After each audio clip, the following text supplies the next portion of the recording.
عشق قاتل سے بھی مقتول سے ہمدردی بھی، یہ بتا کس سے محبت کی جزا مانگے گا؟ سجدہ خالق کو بھی ابلیس سے یارانہ بھی، حشر میں کس سے عقیدت کا صلہ مانگے گا؟ ہمیں اسلام یہ درس دیتا ہے کہ ظلم دیکھ کر اس پر خاموشی اختیار کر لینا ظالم کی حمایت کرنے کے مترادف ہے، یعنی ظالم میں اور تم میں پھر کوئی فرق نہیں ہے۔ اس وقت جہاں تم تمام اسرائیلی اشیاء کا بائیکاٹ کر رہے ہو، وہیں پہ ان تمام لوگوں کا بھی بائیکاٹ کرنا بنتا ہے جنہوں نے اس وقت اتنے بڑے ظلم پر مجرمانہ خاموشی اختیار کی ہوئی ہے۔ ہو حلقہ یاراں تو بریشم کی طرح نرم، رزم حق و باطل ہو تو فولاد ہے مومن۔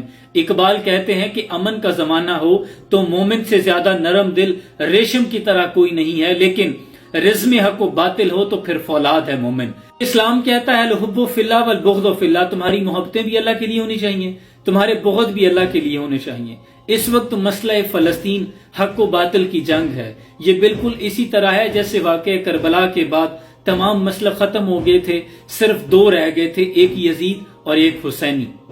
اس وقت بھی فلسطین نے لوگوں کو دو حصوں میں بانٹ دیا ہے، ایک ہے ظالم اور ظالم کی حمایت کرنے والے، ایک ہے مظلوم اور مظلوم کے حق میں بولنے والے۔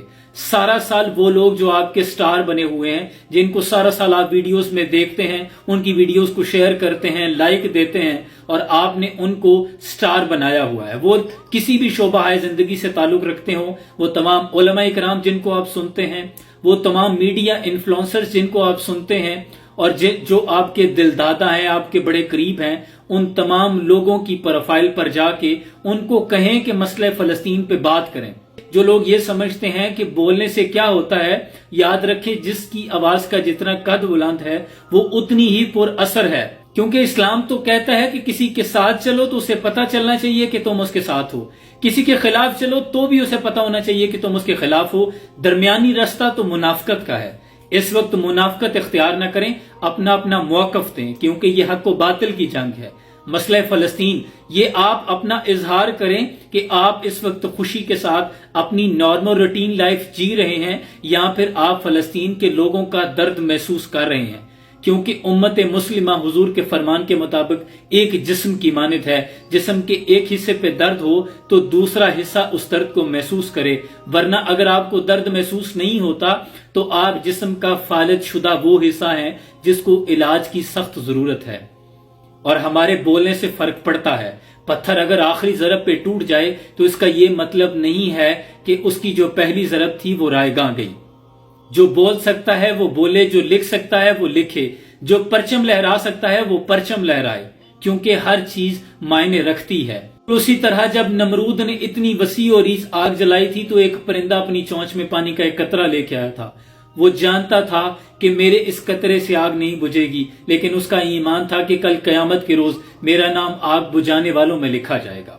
اسی طرح ان تمام ٹک ٹاکر سٹارز کو مینشن کریں، ان کی آئیڈیز پہ جا کے کامنٹس کریں کہ مسئلہ فلسطین پہ بات کریں، کیونکہ یہ اتنا بڑا مسئلہ ہے کہ دو بدو جا کر آپ جنگ نہیں لڑ سکتے۔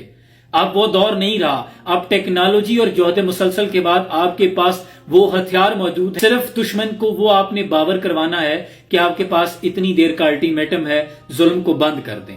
اپنے ارباب اختیار کو یہ باور کروائیں کہ ہمارے لیے مسئلہ فلسطین پہ بات کریں۔ ہم نے آج تک ٹیکس اسی لیے پے کیے ہیں، اسی لیے یہ تمام ٹیکنالوجیز بنائی گئی ہیں کہ جب مسلمانوں پر کہیں ظلم ہو تو مظلوموں کے حق میں آواز بلند کی جائے۔ اسرائیل کی پروڈکٹ کے بائیکاٹ سے ان کا پروفٹ ریشو اتنا گراف نیچے گر سکتا ہے، تو اس کا مطلب ہے کہ فرق پڑتا ہے۔ اور ہمارا اسلام یہ بات کا درس دیتا ہے کہ ظلم ہو تو ہاتھ سے روکو، ہاتھ سے نہیں تو زبان سے روکو، زبان سے نہیں تو دل میں برا سمجھو۔ یہ کم از کم ایمان کا کمزور ترین درجہ ہی صحیح، لیکن یہ تلقین ہمیں اسلام نے دی ہے کہ جو ظلم دیکھو اس پر بات کرتے رہو، اپنے ارباب اختیار کو یہ باور کرواتے رہو، دستک دیتے رہو، اس بات کی انہیں یقین دہانی کراتے رہو کہ ہم مظلوم کے ساتھ کھڑے ہیں، ہم فلسطین کے لوگوں کے ساتھ کھڑے ہیں۔ اور اگر وہ کہیں آپ کی ڈی پی، آپ کی کوئی پوسٹ، آپ کی فوٹو، کوئی ویڈیو دیکھ لیں تو فلسطین کے لوگ شرمندہ نہ ہوں، کم از کم ان کے زخموں پہ تھوڑی مرہم ہو کہ آپ ان کے دکھ میں دکھی تو ہیں۔ اگر رونے والے گھر جا کے رونا نہ آئے تو اسلام کہتا ہے کہ رونے والا منہ بنا لیا کرو، اس کا بھی تمہیں اجر ملے گا۔ سلام پہنچے۔